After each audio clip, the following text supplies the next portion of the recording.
That's when I start to lose the will to live.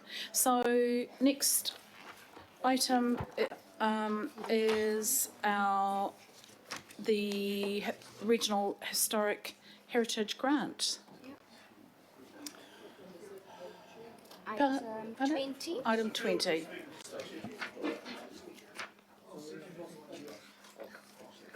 Okay. Welcome, team. So, Tēnā koutou. I'm Tanya Searle on the Heritage team, and sitting next to me is Mary Keinholz, who reports to the Planning Committee on the Regional Historic Heritage Grants Fund. I have a very brief presentation to give you. Thank you. We've got before we get into the presentation, though, I did want to table a small amendment to my my report. In paragraph 30, I talk about the commitments for the Built Heritage Acquisition Fund, and I just wanted to make clear that I have been made aware of a few other ones that are going to be reported to the Planning Committee in August.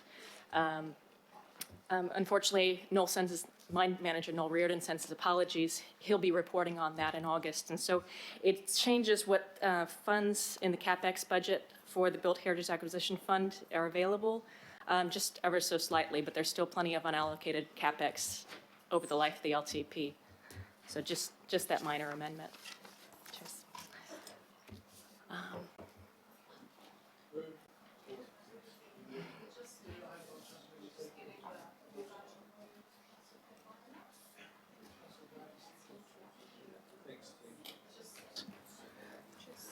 Waiting for the...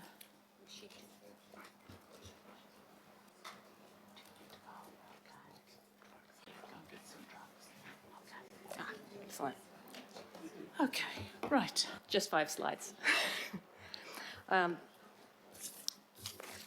So before, the first thing I just wanted to show you a few pictures. It's not clicking. Oh, there we go.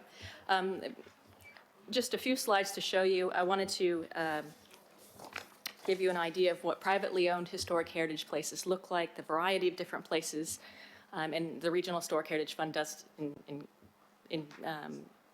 relate to privately owned historic heritage places. So, it's a variety of different places, including churches, the commercial buildings, apartment buildings, lots of buildings, but also non-built heritage, including Maori heritage. We've got Te Pua Te Marama, which is on a site near Helensville, and as well as graves and cemeteries, which are actually privately owned and must be managed by private individuals. And so all these kinds of places are eligible for funding in the Regional Historic Heritage Grants Fund.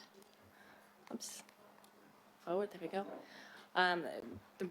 The Regional Historic Heritage Grants are really important. They're something that they're really critical to a functioning regulatory environment for heritage. It takes people from opposition to heritage schedule into support, which means we spend less money fighting them in environment court and in hearings.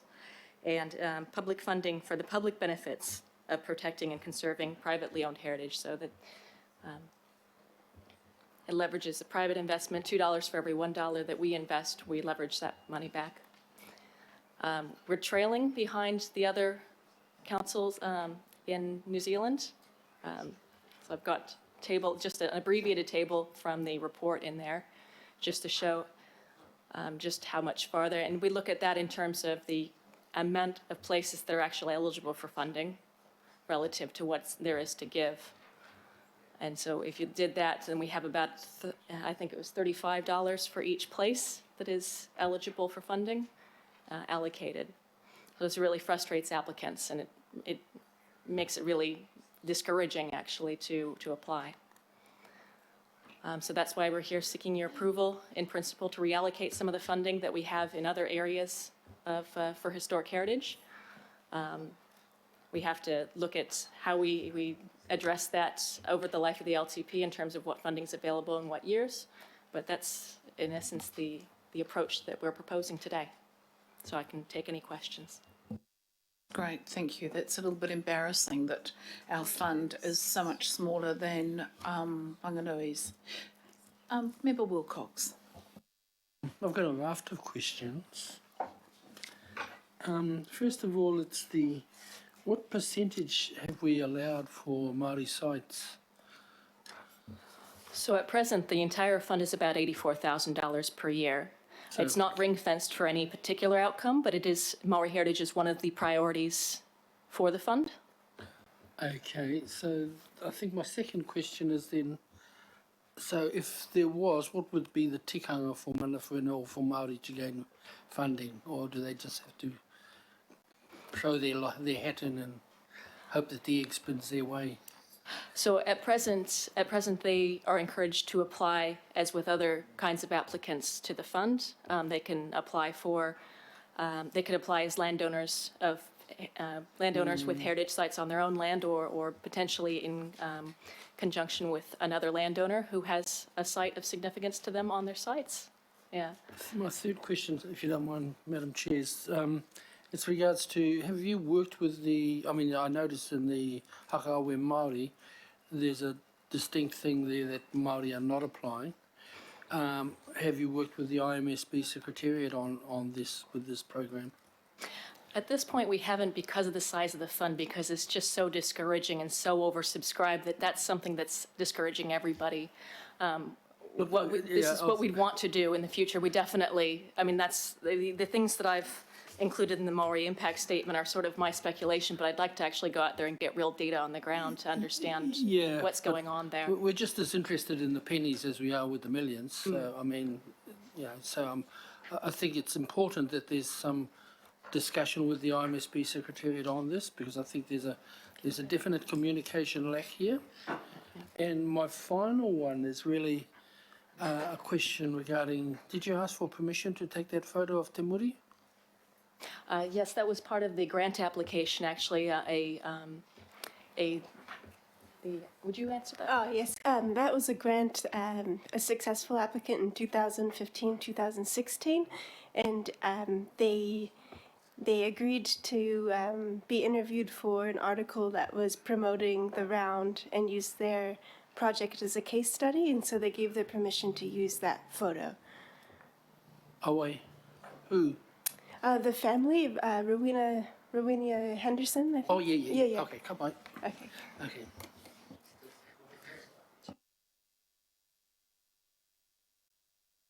I think it's been covered because it just seemed very European-centric, a lot of the European heritage. So it's just been covered really in the questions from Member Wilcox.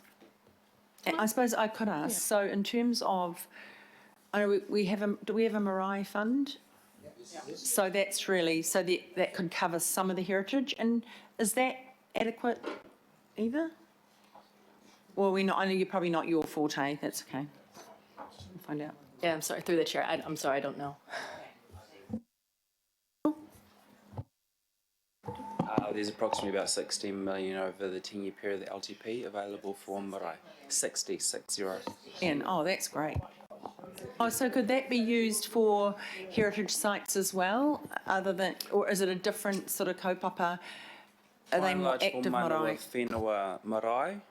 We could follow up with staff and come back to you. It would just be another avenue for those sites. Aye. If I may comment, where a marae actually has a scheduled historic heritage place or site of significance to mana whenua, they're definitely eligible for this fund.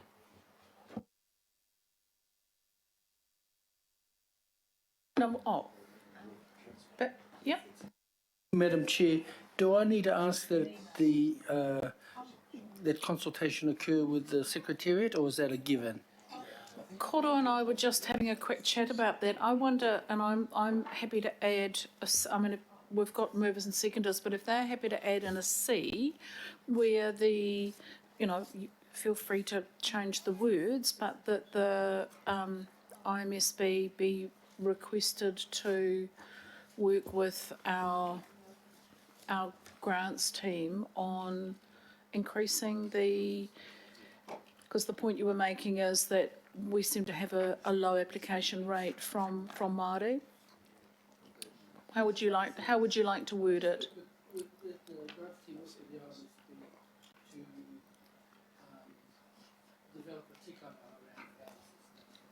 Okay. Good.